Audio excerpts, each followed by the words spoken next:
Philly's O-line is 27th in pass protection, tied with Houston for most sacks allowed through 2 weeks. As for Wentz's wideouts, I mean, Deshaun Jackson is his best target, but they can't seem to get on the same page. Rookie Jalen Reagor has looked okay, but if your go-to guy is a 34-year-old Deshaun Jackson, your weapons are really limited. Carson Wentz is not the issue here. It's the pieces around him. And I think we have taken the O-line for granted in Philadelphia these past few seasons, and 2020 is the year that proves how fluky the last 3 Eagles seasons have been.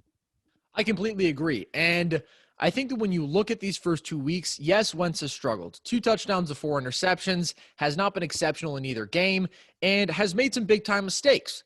He didn't finish strong in either game. And when it came to winning time, Wentz was not at his best, which is uncharacteristic because normally he does gut out those close games. And that's how the Eagles have been able to remain a playoff team, even when they haven't been all that good for the last 2 seasons. Versus Washington, they were up. He was relatively commanding in that game, and then things sort of fell apart. Versus the Rams, he was pretty composed. Through 2+ quarters, was kind of picking them apart, lots of checkdowns, but still he was finding gaps in the defense and exposing them.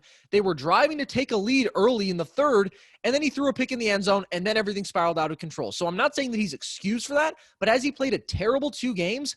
I don't really think so. Does that mean that he's awful now and that he's a replaceable quarterback?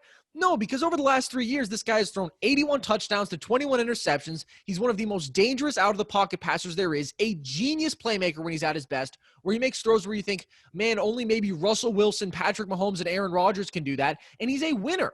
The Eagles shouldn't have made the playoffs last year. They did because Wentz was spectacular when they needed him to be. In the Super Bowl season, he would have been, no question, the MVP of the league if he had stayed healthy for those last 3 games. I think when he continues to develop chemistry with Reagor, when we see Sanders back, and he was pretty good in his debut, there's potential there, so you just can't be ridiculous. This guy keeps dragging you to the playoffs. He is in some ways a miracle worker, and he has made things happen with injury-ridden, depleted rosters, and he has brought them to a level of success that they shouldn't have had. And you're not going to turn to Jalen Hurts in these spots. Wentz is on another level. This is a guy who, at his best, is a top 10 quarterback in football, and I can say that confidently. I still consider him to be on the fringe of that, even though he hasn't been great through 2 games, because look at the resume.